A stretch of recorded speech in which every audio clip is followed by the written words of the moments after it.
Mari kita buka Keluaran pasal yang ke-17. Kita akan belajar melalui kisah ini. Judulnya adalah serangan orang Amalek. Lalu datanglah orang Amalek berperang melawan orang Israel di Rafidim. Musa berkata kepada Yosua, pilihlah beberapa orang bagi kita dan pergilah berperang melawan orang Amalek. Saudara tahu, ini yang berperang ini, orang Amalek itu orang-orang yang terlatih berperang.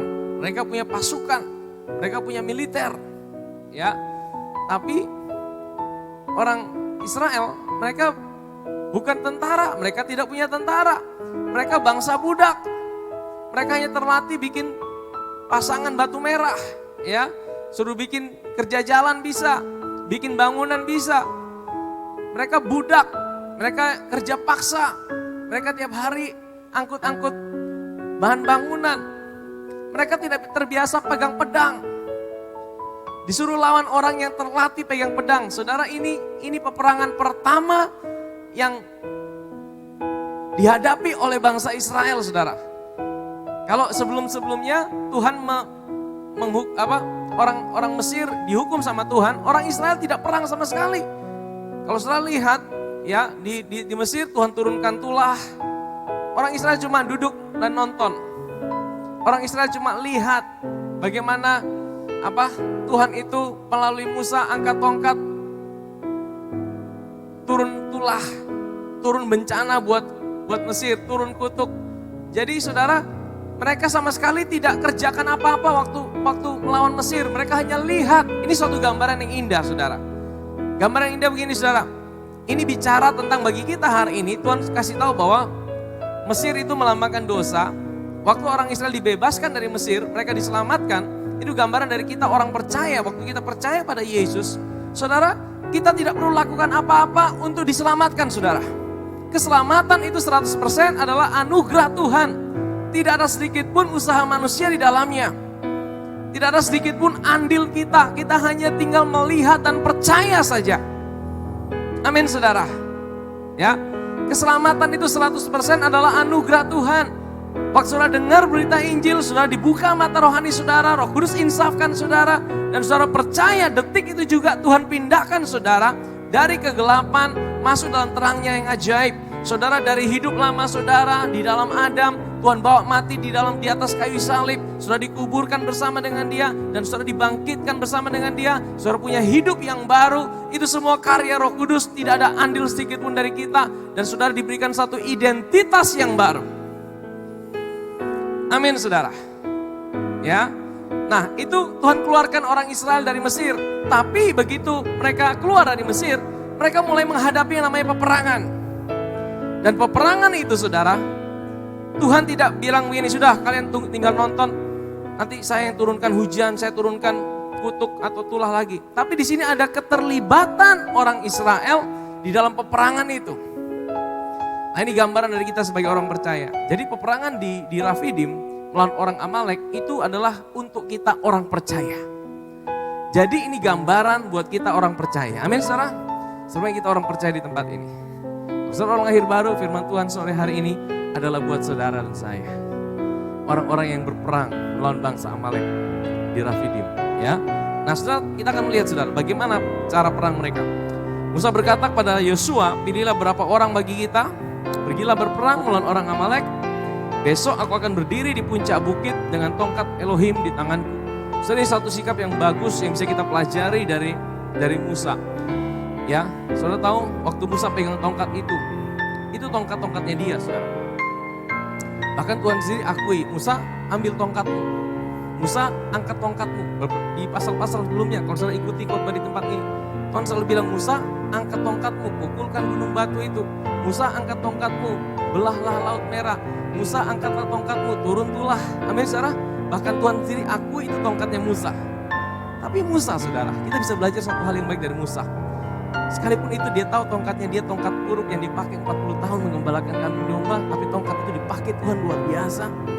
Dipakai untuk membuat tanda heran dan mujizat.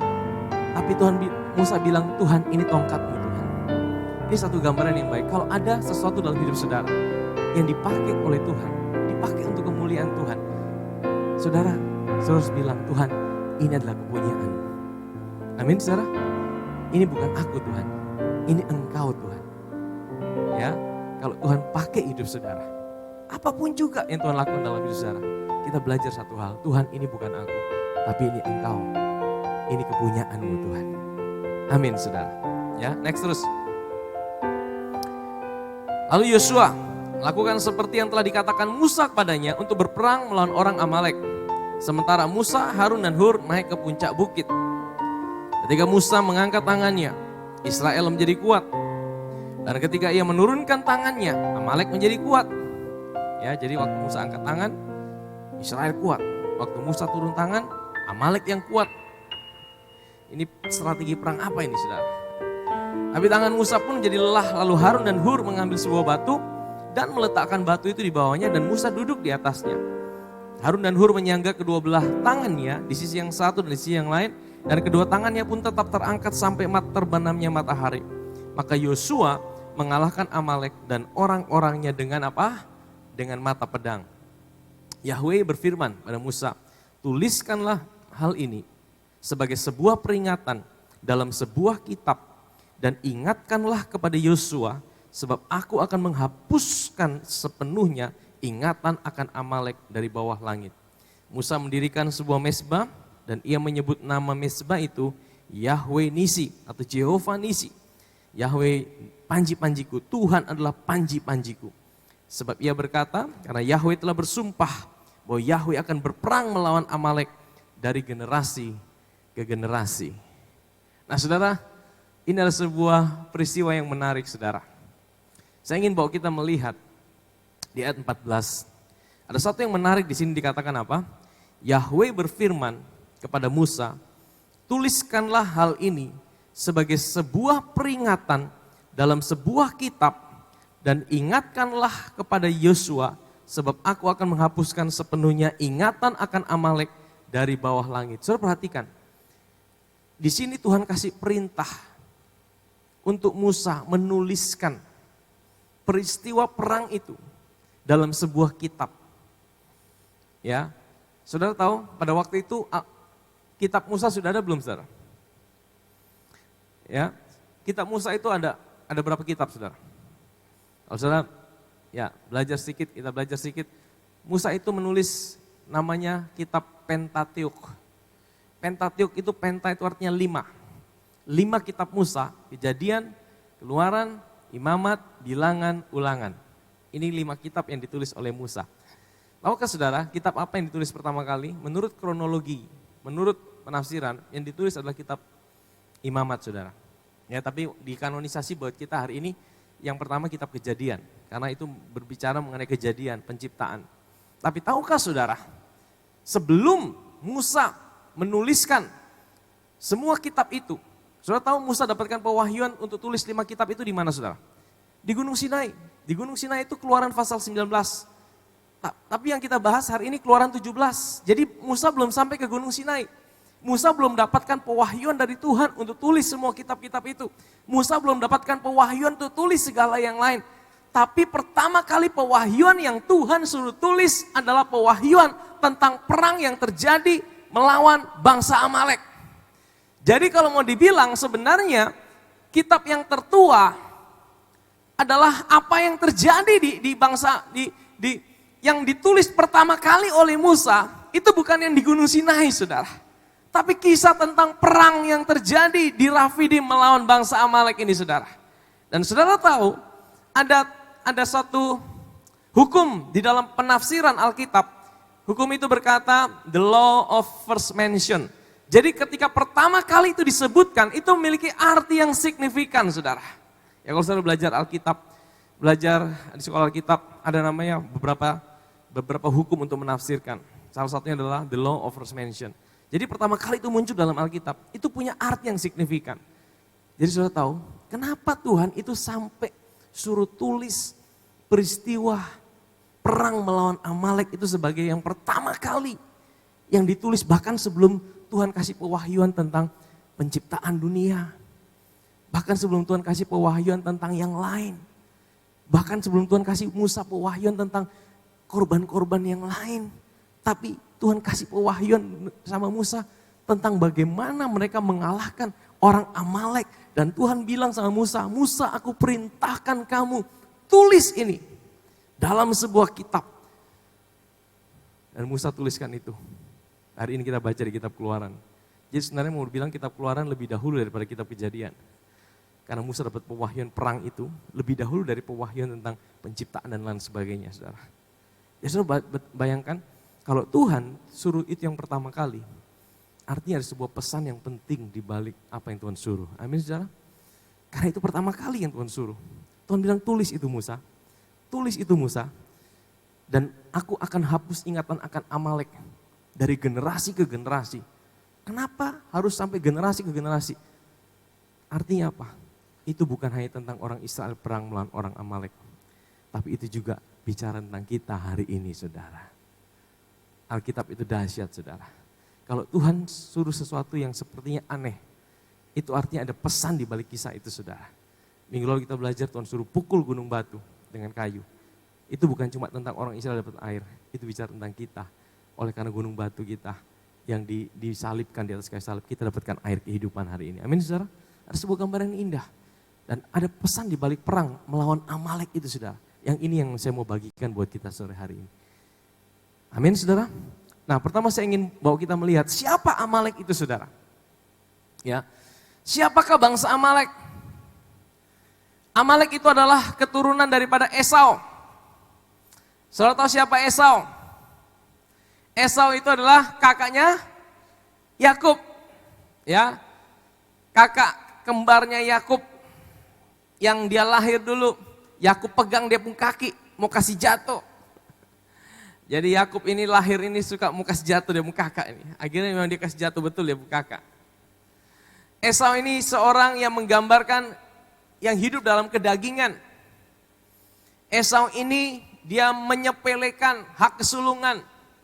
Dia hidup dalam kedagingannya, dia digerakkan oleh kedagingannya. Dia digerakkan oleh nafsunya. Dia karena lapar, karena udah lapar dia bilang sudahlah hak kesulungan mau jual-jual tidak penting. Asal kasih dulu itu sup kacang merah buat saya. Akhirnya dia bilang sudah ambil sup Yakub. Itu tidak penting, yang penting saya makan dulu sup kacang merah. Dia digerakkan oleh dagingnya. Esau itu melambangkan kedagingan saudara. Dan dia melahirkan keturunan yang namanya Amalek. Ya, dan Amalek ini adalah bangsa pertama yang berperang melawan orang Israel. Tapi juga bukan bangsa yang setelah perang selesai.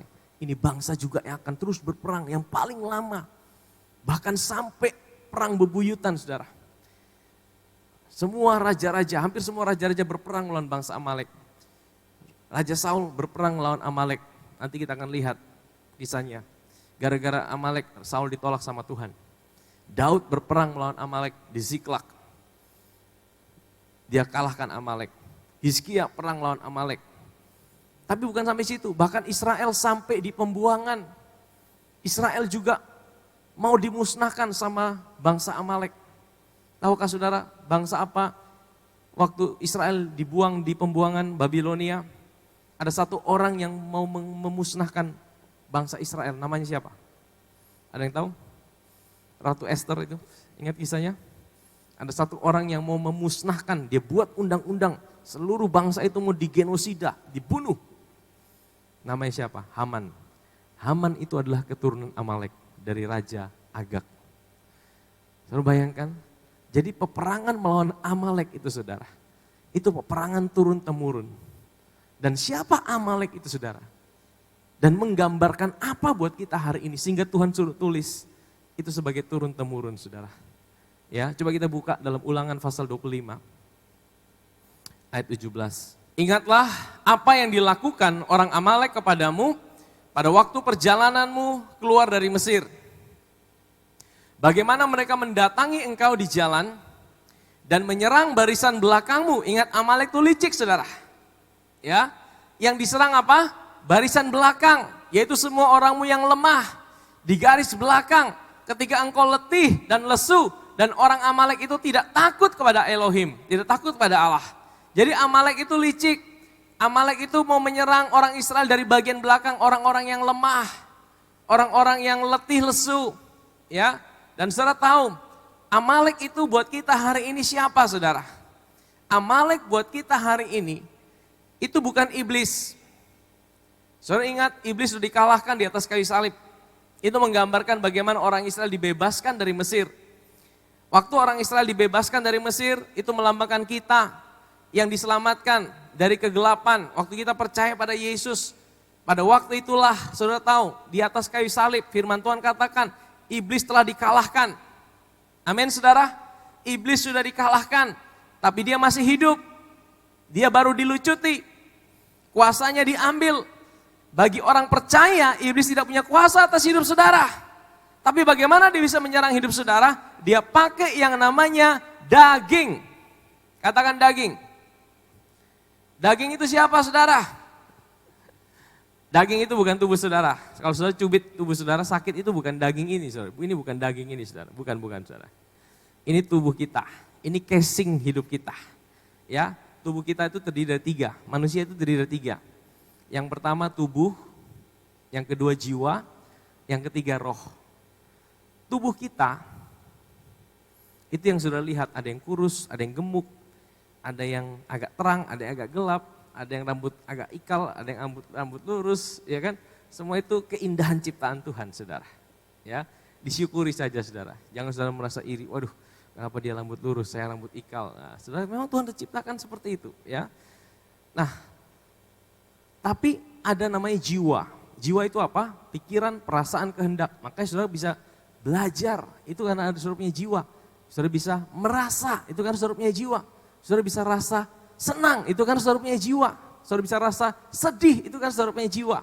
Ya, itu jiwa itu tempat di mana peperangan kita hari ini.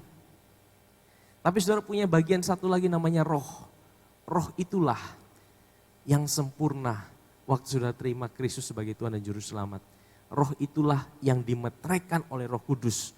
Roh itulah jaminan bahwa engkau pasti diselamatkan oleh karena anugerah Tuhan. Amin saudara. Roh itulah jaminan. Sepertiga bagian hidup kita hari ini kalau engkau orang percaya sudah sempurna. Amin saudara. Yaitu roh. Tapi kan kita tidak mati langsung, kita kan tidak percaya Yesus langsung mati masuk surga. Ada yang mau percaya Yesus mati masuk surga langsung? Ada? Ada mau yang terima Tuhan langsung mau mati? Ada yang mau mati cepat-cepat? Saya percaya tidak ada. Wah, saya masih belum nikah. Saya masih punya banyak impian. Nah kalau saudara belum mati langsung terima Tuhan, nanti saudara masih punya perjalanan hidup ini. Nah ada satu bagian dari manusia lama kita yang itu belum dimusnahkan sama Tuhan. Itu namanya daging. Daging itu sifat-sifat manusia lama. Itu bukan kita. Ingat ya, kita hari ini adalah ciptaan yang baru. Identitas kita bukan orang berdosa. Detik saudara terima Yesus, identitas saudara berubah langsung. Dari orang berdosa menjadi orang benarnya Tuhan. Amin. Kita masih bisa jatuh dalam dosa, tapi itu tidak merubah status kita. Amin. Kita masih bisa gagal, tapi status kita itu adalah pemberian anugerah yang tidak bisa diubah oleh siapapun. Amin saudara. Nah, tapi ada satu bagian dalam hidup kita namanya daging. Daging itu sifat-sifat manusia lama. Manusia lamanya udah mati, tapi sifat-sifatnya itu masih nempel di jiwa kita. Dan sifat-sifat itulah yang mempengaruhi. Saya bilang gini, simpelnya daging itu adalah respon negatif kita setiap kali kita menghadapi masalah. Jadi contoh gini, kalau engkau pas menghadapi masalah, begitu tantangan datang, engkau mulai khawatir, engkau mulai takut, nah itu daging. Roh Kudus tidak pernah memberikan kita roh ketakutan. Yang buat saudara bisa takut itu siapa? Manusia lama saudara. Daging saudara akan menggiring saudara untuk buat saudara khawatir, takut, bimbang, kecewa, tersinggung, marah. Ya, itu siapa? Itu bukan saudara, itu daging. Daging itu respon pertama yang negatif. Waktu kita menghadapi masalah, itu yang paling cepat. Makanya peperangannya adalah engkau mau dengarkan apa yang dagingmu katakan atau engkau mau dengarkan apa yang Roh Kudus katakan dalam hidup saudara. Makanya firman Tuhan katakan, roh dan daging tidak bisa berjalan bersama-sama. Karena keduanya selalu bertentangan. Daging akan selalu mengarahkan saudara untuk khawatir. Daging akan selalu mengarahkan saudara untuk bimbang. Daging akan selalu mengarahkan saudara, ujungnya adalah tidak percaya sama Tuhan.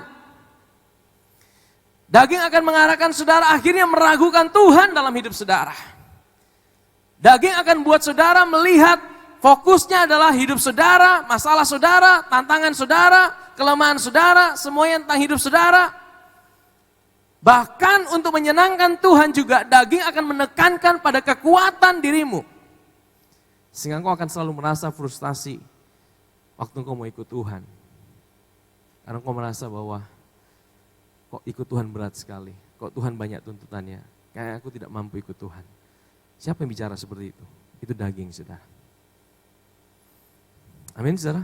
Daging itu akan selalu membawa saudara, menunjukkan sama saudara.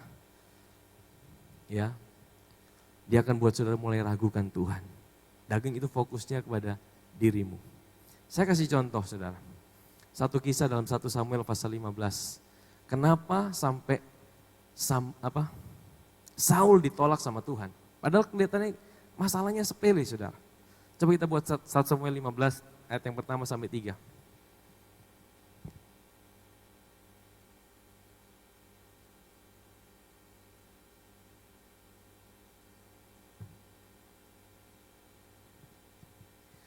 Saul ditolak sebagai raja. Samuel berkata kepada Saul, Yahweh telah mengutus aku untuk mengurapi engkau menjadi raja atas umatnya Israel. Oleh karena itu sekarang dengar dan taatilah suara firman Yahweh. Next. Beginilah Yahweh Sebaot, atau Tuhan semesta alam, berfirman, aku akan membalas Amalek atas apa yang telah diperbuatnya terhadap Israel. Betapa ia telah menghadang di tengah perjalanan Israel ketika keluar dari Mesir. Next. Sekarang pergilah, pukullah kalah orang Amalek dan hancurkan segala yang mereka miliki. Kamu tidak boleh berbelas kasihan kepada mereka, tapi kamu harus membinasakan semuanya, baik pria maupun wanita, bayi maupun yang masih menyusui, juga lembu sampai domba, bahkan unta sampai keledai. Saudara bayangkan ini perintah yang sadis tidak dari Tuhan, saudara. Tuhan suruh apa? Bunuh semuanya. Orang Amalek. Bahkan sampai apa? Wanita, pria. Kalau perang itu biasanya rakyat sipil tidak boleh dibunuh. Ya, yang dibunuh hanya pasukan. Rakyat biasa tidak boleh dibunuh. Ini bahkan pria, wanita disuruh bunuh. Bahkan bayi disuruh bunuh. Yang masih menyusui disuruh bunuh. Saudara tahu? Ini kejam tidak saudara sepertinya. Kalau saudara hanya baca ini lurus-lurus, saudara bilang, Tuhan kayaknya Tuhan ini terlalu kejam deh. Tuhan ini terlalu jahat. Masa sih ada Tuhan suruh bunuh bayi? Bayi kan tidak dosa apa-apa. Tapi tahukah saudara, di balik yang Tuhan suruh itu sebenarnya ada pesan yang Tuhan mau nyatakan. Bukan berarti Tuhan mau suruh bunuh bayi, tapi ada suatu pesan di balik kisah ini. Kenapa Amalek itu harus dimusnahkan seluruhnya? Karena Amalek itu bicara tentang kedagingan. Tuhan sedang mau kasih pesan gini, kalau kita hidup hari ini, kita dituntun oleh kedagingan, tidak mungkin kita bisa ikut kehendak Tuhan dalam hidup ini. Karena kedagingan, daging itu akan menuntun engkau semakin jauh dari Tuhan. Daging itu akan membuat engkau tidak bisa melihat kebaikan Tuhan dalam hidupmu. Daging itu akan selalu buat engkau khawatir. Daging itu akan selalu membawa engkau akhirnya mengalami kebimbangan dalam hidupmu. Engkau akan mengalami stres, depresi. Daging itu akan selalu arahkan dirimu ke situ, saudara. Saudara perhatikan, kalau engkau mulai khawatir, kalau engkau mulai stres, kalau engkau mulai depresi, artinya fokus hidup saudara, apa yang menuntun hidup saudara, itu mulai salah. Kalau engkau mulai dapatkan tanda-tanda itu, kalau engkau mulai panik, kenapa orang panik? Karena dia pikir, dia harus selesaikan semuanya dengan kekuatannya sendiri. Dan saudara tahu siapa yang suruh itu? Siapa yang kasih ide seperti itu? Itu daging, saudara. Tapi roh itu akan selalu kasih tahu bahwa kamu tidak pernah sendiri. Kamu punya Tuhan dalam hidupmu. Sekalipun kamu tidak mengerti segala sesuatu, tapi kamu punya Tuhan yang tahu segala sesuatu dan dia pegang kehidupanmu. Amin, saudara. Waktu engkau tahu bahwa ada Tuhan yang selalu menyertai hidupmu, engkau tidak panik, saudara. Kenapa engkau panik? Karena engkau berpikir bahwa engkau harus jalani semua dengan kekuatanmu sendiri. Engkau, hari-hari ini banyak orang sedang panik, saudara. Mereka sedang ngalamin sakit, COVID. Mereka ke rumah sakit penuh di mana-mana. Seharusnya tidak perlu panik. Kalau kita panik, kita semakin stres, imun kita semakin lemah. Ingat tadi COVID, Amalek itu serang yang lemah. Hari-hari ini juga saya lihat COVID itu serang bagian tubuh kita yang lemah, saudara. Kalau saudara ada penyakit bawaan itu yang gampang kena, betul ya saudara? Yang lemah-lemah dihantam sama COVID. Makanya saudara mesti tingkatkan imun saudara. Ya, hati yang gembira adalah obat yang manjur. Kalau saudara panik, saudara stres, imun saudara akan turun. Dan ini saya percaya di balik ini semua, ini kuasa kegelapan yang mau menghancurkan anak-anak Tuhan sebenarnya. Waktu kita dibuat stres, kita dibuat panik, imun kita turun, di situ dia bisa menghantam. Ini kan modusnya Amalek juga, saudara. Dan ini adalah daging. Daging itu buat kita menjadi lemah. Waktu saudara digerakkan oleh daging saudara, fokus saudara diri saudara. Saudara pikir engkau harus tanggung itu dengan kekuatanmu sendiri. Di saat itulah engkau menjadi lemah, engkau menjadi stres, engkau menjadi khawatir. Di saat itulah engkau gampang sekali ngalamin serangan. Iblis tidak bisa serang saudara. Sampai dia trigger saudara dengan daging saudara. Daging saudara akan buat saudara mulai meragukan Tuhan. Ini yang dilakukan oleh Saul. Saul saudara, dia dibuat sampai bimbang. Dia dibuat sampai ragu sama Tuhan. Siapa yang buat dia ragu? Amalek. Amalek buat dia akhirnya tidak taat sama Tuhan. Amalek akhirnya buat dia menyisakan Raja Agag. Rajanya Amalek tidak dibunuh. Bahkan domba-domba Amalek disisakan. Domba-domba Amalek, dia bilang sama Samuel, Samuel kan datang. Saul, saya dengar kamu tidak lakukan perintah Tuhan ya. Tidak, aku lakukan semua, cuma ini kan ada rajanya. Ya, kemudian ada beberapa dombanya yang gemuk-gemuk, nanti kan kita bisa persembahkan untuk Tuhan. Sudah lihat, Saul dibuat ragu sama Tuhan. Dia dibuat bimbang sama Tuhan. Yang buat itu siapa? Amalek.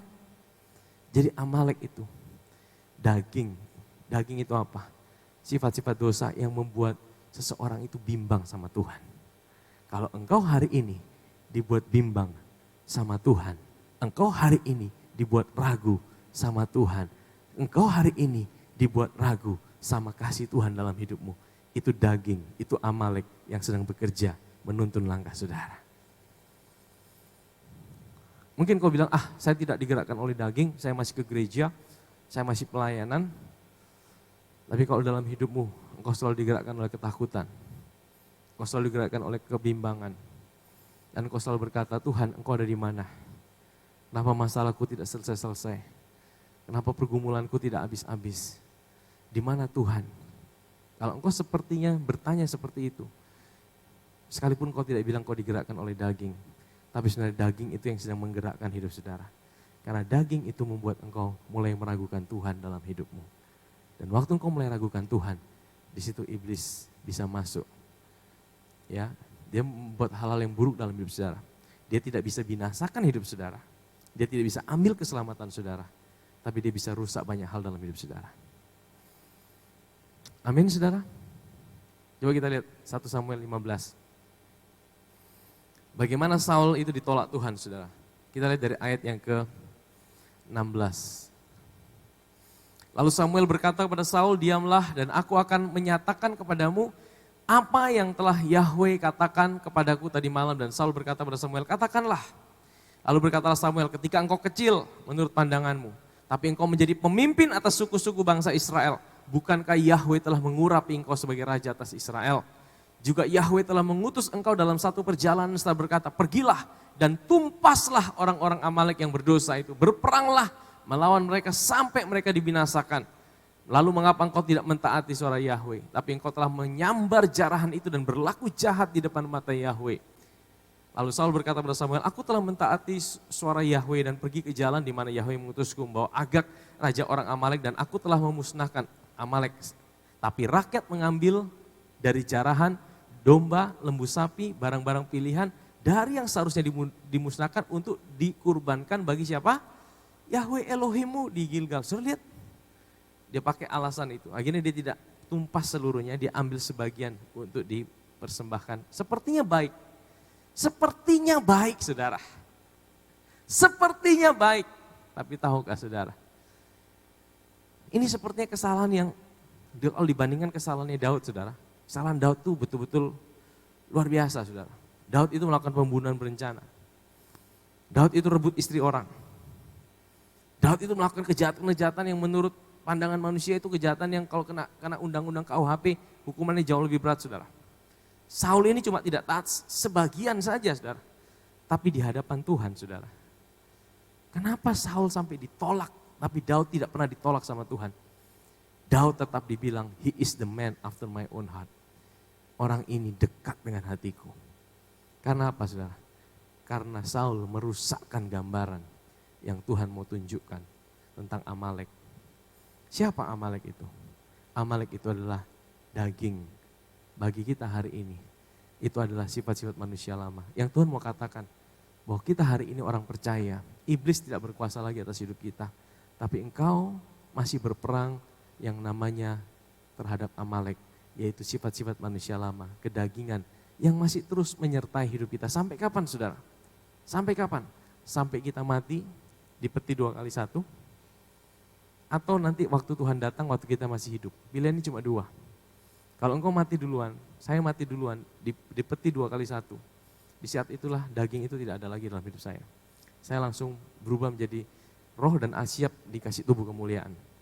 Di dalam diri saya tidak ada lagi yang namanya daging, sifat-sifat manusia lama.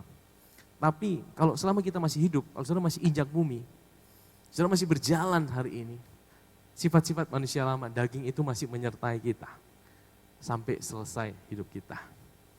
Makanya saudara, Amalek itu terus ada dalam hidup saudara. Amin. Sebenarnya kita tahu bahwa ada Amalek dalam hidup kita. Amalek itu selalu ada saudara. Cuma Tuhan bilang gini, Amalek itu bisa dikalahkan. Ya, bagaimana cara mengalahkan Amalek itu saudara? Nah ini yang mau kita sama-sama pelajari. Amalek itu sifat-sifat kedagingan. Saudara jangan pikir, wah kalau saya sudah terima Kristus saya tidak lagi punya sifat-sifat daging. Siapa bilang saudara? Siapapun kita. Namanya sifat-sifat manusia lama itu masih ada. Itu bukan kita. Tapi itu sifat-sifat pabrik dosanya ada ditutup. Tapi sisa-sisanya itu masih nempel di jiwa kita. Makanya peperangannya itu di jiwa kita. Tiap hari jiwa kita ini berperang. Engkau mau ikut tuntunan Roh Kudus atau mau engkau dengar suara dari daging saudara. Dan daging itu yang dipicu. Iblis selalu main di daging kita. Daging itu selalu berkata bahwa aku kuat. Ya. Daging itu selalu mengatakan bahwa aku kuat. Ya, daging itu berkata aku mampu. Saya tadi pagi bilang gini saudara ya. Jangan pernah ya merasa diri kita bahwa daging kita kuat. Wah aku kuat, aku anak Tuhan, aku orang udah lahir baru. Saudara, kalau aku sudah lahir baru, aku bisa pergi, bisa mencobai. Ada yang berkata, wah saya kan sudah terima Tuhan, saya tidak mungkin bisa jatuh dalam dosa. Siapa bilang saudara? Makanya jangan mencobai diri kita. Jangan percaya sama dagingmu. Jangan percaya sama dagingmu. Daging kita tidak kuat. Ya, makanya jangan cobai itu. Jangan cobai itu saudara. Karena kalau kita cobai, iblis akan pakai itu, akan buat kita semakin jauh. Dia akan pakai daging kita, dia akan buat kita semakin meragukan Tuhan dalam hidup ini. Amin saudara. Nah hari ini kita akan kembali, coba kita lihat di Keluaran pasal 17, kita kembali saudara. Kita akan lihat bagaimana cara orang Israel mengalahkan Amalek saudara. Dan kita akan belajar dari apa yang Tuhan katakan, bagaimana kehidupan kita menjalani kehidupan ini. Sehingga kita bisa mengalahkan Amalek dalam hidup kita, yaitu daging dalam hidup kita. Ingat iblis sudah dikalahkan, dia tidak punya kuasa buat dalam hidup kita. Orang percaya iblis tidak punya hak, tapi kalau daging kita yang menuntun langkah kita, itu sebagai celah, dia bisa ambil keuntungan dalam hidup kita. Nah kita akan lihat saudara, Keluaran pasal 17, di ayat yang ke-10, Dikatakan lalu Yosua melakukan seperti yang telah dikatakan Musa kepadanya untuk berperang melawan orang Amalek. Sementara Musa, Harun dan Hur naik ke puncak bukit. Ketika Musa mengangkat tangannya, Israel menjadi kuat. Dan ketika Musa menurunkan tangannya, Amalek menjadi apa? Menjadi kuat. Saudara, jadi kunci kemenangan Israel bukan di medan pertempuran di mana Yosua berperang, tapi kunci kemenangan orang Israel ada di atas bukit di mana Musa sedang angkat tangan, saudara. Dan firman Tuhan katakan waktu Musa angkat tangan, apa? Israel menang. Tapi waktu Musa tangannya capek, dia turun tangan, pada saat itu apa? Israel kalah. Saudara, ini strategi perang yang aneh. Strategi perang dari mana? Mana ada strategi perang model begini, saudara? Saudara pelajari strategi perang militer, mana ada strategi perang seperti ini?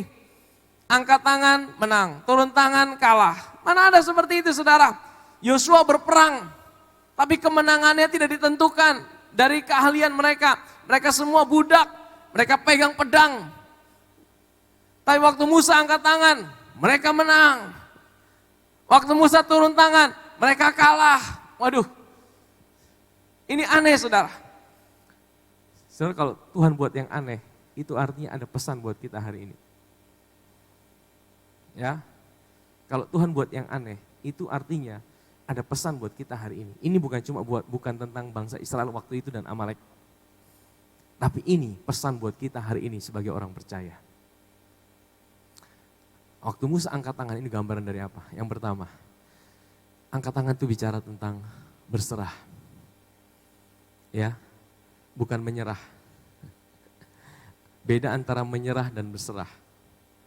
Kalau orang sudah menyerah, itu artinya orang sudah putus asa. Orang menyerah itu sudah tidak punya pengharapan. Kalau orang menyerah itu biasanya dia sudah bilang, sudahlah mau jadi apa sudah. Artinya dia tidak punya pengharapan lagi. Orang kalau sudah tidak punya pengharapan, orang itu adalah orang yang paling malang di dunia, saudara. Karena pengharapan itu adalah sauh yang kuat. Pengharapan itu jangkar yang kuat, yang buat kita bisa tetap ada dalam keseimbangan. Kalau tidak ada jangkar, kapal itu akan oleng dan terbalik. Itulah pengharapan. Kalau orang tidak lagi punya pengharapan, dia akan oleng dan terbalik. Dan banyak kali orang bisa bunuh diri, stres. Tapi angkat tangan itu bukan menyerah, tapi berserah. Berserah itu artinya apa? Berserah itu artinya dia percaya. Dia tidak tahu segala sesuatu, tapi dia punya Tuhan yang tahu segala sesuatu. Saudara, seringkali saya bilang gini, kita tidak harus mengerti segala sesuatu. Saudara, yang buat kita menjadi stres itu apa sebenarnya? Kalau saudara analisa, kebanyakan kita stres karena ada begitu banyak ketidakpastian dalam hidup ini. Betul ya, saudara? Kalau saudara mau buat sesuatu perencanaan dan kemudian itu masih belum pasti, masih terombang-ambing, atau saudara memiliki janji yang masih terombang-ambing, saudara, semuanya masih belum pasti, itu buat saudara stres. Betul ya, saudara? Hari-hari ini ada banyak ketidakpastian di dunia. Dan itu banyak orang jadi stres. Tapi sekalipun ada banyak ketidakpastian, saudara harus punya satu pegangan. Harus punya satu kepastian dalam hidup ini. Yaitu bahwa apa? Aku punya Tuhan yang mencintai aku dan dia adalah kepastianku untuk menjalani hidup ini. Dia tidak pernah tinggalkan aku. Amin, saudara. Angkat tangan artinya berserah. Itu artinya juga rest. Ya, rest itu artinya bukan berarti tidak lakukan apa-apa. Rest itu artinya engkau mempercayai bahwa Tuhan ada bersamamu. Sekalipun engkau sibuk, hari-hari ini saudara perlu rest apa? Sekalipun mungkin engkau sedang sibuk, ya mungkin engkau sedang diatur sana sini, harus protokol kesehatan, kemana-mana dibatasin. Saudara ini mungkin di Jawa sana susah, mau keluar kemana-mana susah. Saudara ikuti saja aturan yang ada, ikuti protokol kesehatan yang ada, tapi jangan panik. Tetap percaya bahwa Tuhan ada bersamamu. Amin, saudara? Dia ada bersamamu. Karyanya lebih dari cukup buat hidup saudara. Amin, saudara. Rest itu artinya di dalam hati saudara ada sebuah kepastian. Dasar apa saudara bisa memiliki kepastian? Salib Kristus adalah sebuah kepastian. Apa yang dia sudah bayar buat hidup saudara, itu sebuah kepastian. Amin, saudara. Itu adalah dasar yang teguh yang tidak bisa diombang-ambingkan oleh apapun juga. Yang kedua, angkat tangan itu bicara apa? Angkat tangan itu bicara memuji, menyembah, berdoa. Saudara, kenapa kita memuji Tuhan? Waktu engkau memuji Tuhan, fokus matamu bukan pada dirimu. Waktu engkau memuji Tuhan, fokus hidupmu bukan pada situasimu. Ya kan? Waktu engkau memuji Tuhan, fokusmu adalah pada Tuhan. Jadi pujian itu bukan sekedar kata-kata yang keluar dari mulut kita. Tapi pujian itu sebenarnya mengarahkan mata kita untuk beralih, tidak lihat pada situasi kita, kegagalan kita, masalah kita, dan mata kita beralih kepada Tuhan yang punya hidup kita. Amin, saudara. Jadi waktu engkau memuji Tuhan, engkau ingat bahwa Tuhan itu ada yang pertama. Ya, waktu engkau memuji Tuhan, firman Tuhan katakan Tuhan itu bertahta di atas pujian umatnya. Amin, saudara. Waktu engkau memuji Tuhan, Tuhan itu memanifestasikan pribadinya dengan segala kebaikannya. Amin. Angkat tangan juga bicara tentang apa? Bicara tentang berdoa. Ada penafsiran berkata itu berdoa. Orang Israel kalau berdoa itu angkat tangan. Kita juga angkat tangan berdoa. Ini sebuah sikap berdoa. Saudara tahu, doa itu bukan mengubah hati Tuhan terhadap hidup saudara. Saudara tidak pernah bisa ubah hati Tuhan. Waktu saudara berdoa, saudara mengubah, Tuhan mengubah hati saudara. Untuk supaya apa? Saudara memiliki cara pandang Tuhan terhadap situasi saudara. Ingat, doa itu bukan mengubah hati Tuhan. Doa itu adalah waktu engkau berdoa, Tuhan mengubah cara pandangmu supaya engkau bisa lihat situasi seperti apa yang Tuhan lihat. Amin, saudara. Hati Tuhan tidak pernah berubah terhadap saudara. Kasihnya tidak pernah berubah, cintanya tidak pernah berubah. Saudara tidak berdoa, Tuhan kasihanilah aku, seolah-olah dia tidak kasihan sama saudara. Jadi doa itu bukan mengubah hati Tuhan. Doa itu sebenarnya saudara sadar bahwa Tuhan itu ada buat saudara. Doa itu menyadarkan bahwa engkau tidak bisa hidup tanpa Tuhan. Doa itu menyadarkan bahwa engkau butuh Tuhan dalam hidup ini. Amin, saudara. Ya, jadi waktu angkat tangan sebenarnya sebuah sikap doa. Doa itu saudara tidak harus buat, saya harus berdoa di kamar sepanjang hari menyendiri, tidak, saudara. Dalam keseharian saudara bisa sadari, Tuhan aku tahu engkau ada buat hidupku. Tuhan aku tidak mampu menjalani hidupku sendiri. Tuhan engkau sungguh baik dalam hidupku. Itu sudah doa, saudara. Engkau sadar bahwa Tuhan ada dalam hidupmu. Karena hari-hari ini saudara, banyak orang tidak bisa menyadari kehadiran Tuhan dalam hidupnya.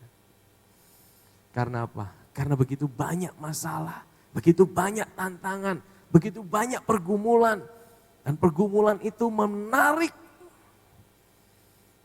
Dan itu daging itu menarik mata kita.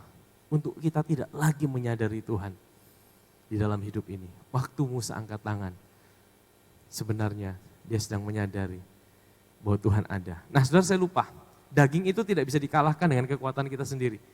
Tadi saudara baca di Ulangan pasal yang ke-25, dikatakan bahwa apa? Aku akan menghapuskan ingatan. Coba kita kembali ke Ulangan pasal 25, itu juga diulangi di Keluaran pasal 17 itu. Ulangan pasal 25, tadi ayat yang ke-19. Maka ketika Yahweh Elohimmu mengaruniakan keamanan kepadamu dari semua musuh di sekelilingmu, di negeri yang diberikan Yahweh Elohim kepadamu, sebagai milik pusaka supaya engkau memilikinya, maka engkau harus apa? Menghapuskan ingatan akan Amalek dari kolong langit, jangan lupa. Wih, Tuhan sampai bilang jangan lupa. Waktu saya baca ayat ini seperti keluar. Tuhan sampai bilang jangan lupa, jangan ingat Amalek. Maksudnya apa? Amalek tidak bisa dikalahkan dengan kekuatan kita sendiri. Amalek itu hanya bisa dikalahkan waktu kita lupakan dia, jangan ingat-ingat dia. Jangan fokus dengan dia.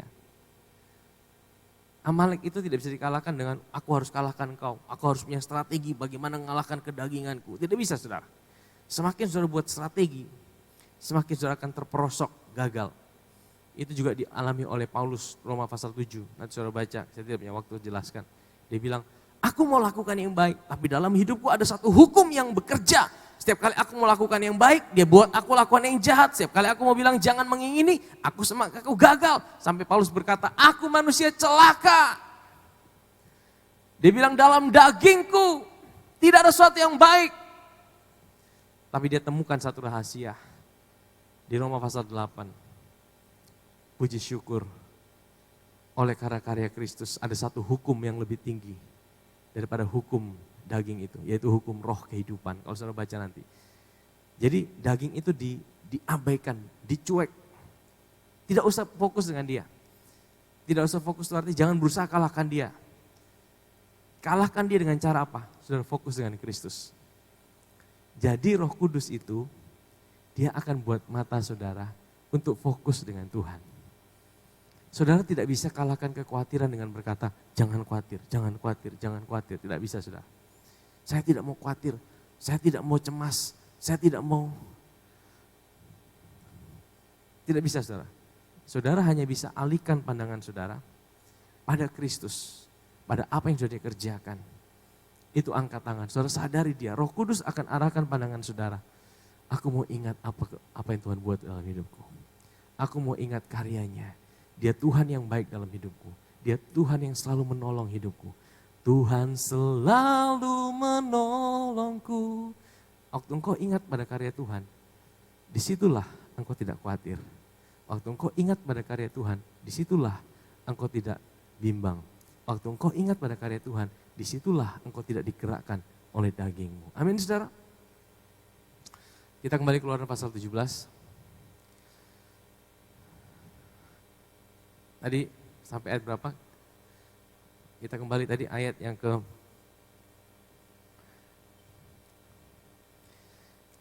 ke-11.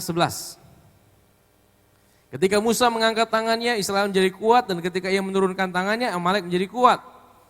Jadi ada yang berkata bahwa waktu kita angkat tangan, Tuhan turun tangan. Waktu kita turun tangan, Tuhan angkat tangan. Waktu kita berusaha lakukan sendiri dengan kekuatan kita, maka Tuhan angkat tangan. Ya, mungkin diambil dari sini saudara. Tapi tangan Musa pun menjadi lelah.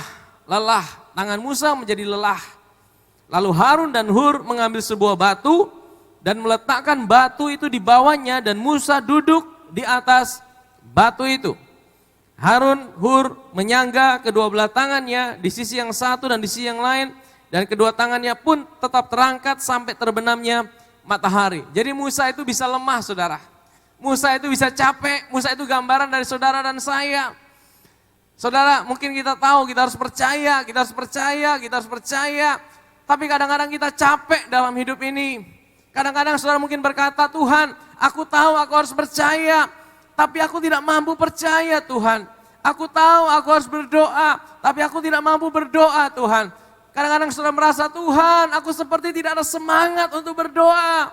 Aku seperti tidak ada gairah lagi untuk datang pada Tuhan. Aku capek Tuhan. Pernahkah saudara merasa seperti itu saudara? Pernah saudara merasa seperti itu? Musa juga alamin seperti itu.